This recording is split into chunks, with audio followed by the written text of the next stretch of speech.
জীবন কতটা যন্ত্রণার তাই এই ছোট্ট বয়সেই বুঝে গেছে অবুঝ দুই শিশু সিয়াম ও রিফাত। জানা যায় সিয়াম ও রিফাতের বাবা অটোরিকশা চালক বাসির মিয়া ৪ বছর আগে মারা যায়। এরপর তাদের দায়িত্ব এসে পড়ে গর্ভধারিণী মা আসমা আক্তারের উপর, কিন্তু তিনি মানসিক রোগী হওয়ায় হুটহাট বাড়ি ছেড়ে চলে যান। তারপর থেকেই ব্রাহ্মণবাড়িয়ার সরাইল উপজেলার বট্টাপাড়া গ্রামের এই দুই হতভাগ্য শিশু অনিশ্চিত ভবিষ্যৎ নিয়ে দ্বারস্থ হয় থানার। বাবার মৃত্যুর পর কখনো প্রতিবেশীদের করুণা, আবার কখনো মানুষের দয়ায় নিদারুণ কষ্টে কাটছিল তাদের দিন।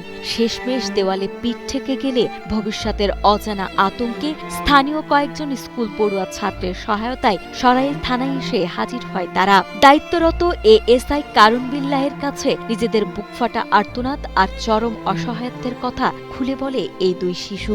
শিশুদের এমন মর্মান্তিক জীবন সংগ্রামের কথা শুনে বিষয়টি গুরুত্বের সাথে দ্রুত পদক্ষেপ গ্রহণ করেন এএসআই কারুন বিল্লাহ। অবুঝ দুই শিশুর থানায় এসে আশ্রয় খোঁজার এই করুণ ঘটনা চোখে আঙুল দিয়ে দেখিয়ে দেয় সমাজের এক রূঢ় বাস্তবতাকে। প্রশাসনের আন্তরিক হস্তক্ষেপে শিশু সিয়াম ও রিফাতের নিরাপদ আশ্রয় ও স্বাভাবিক শৈশব নিশ্চিত হবে, এমনটাই আশা করছেন সবাই।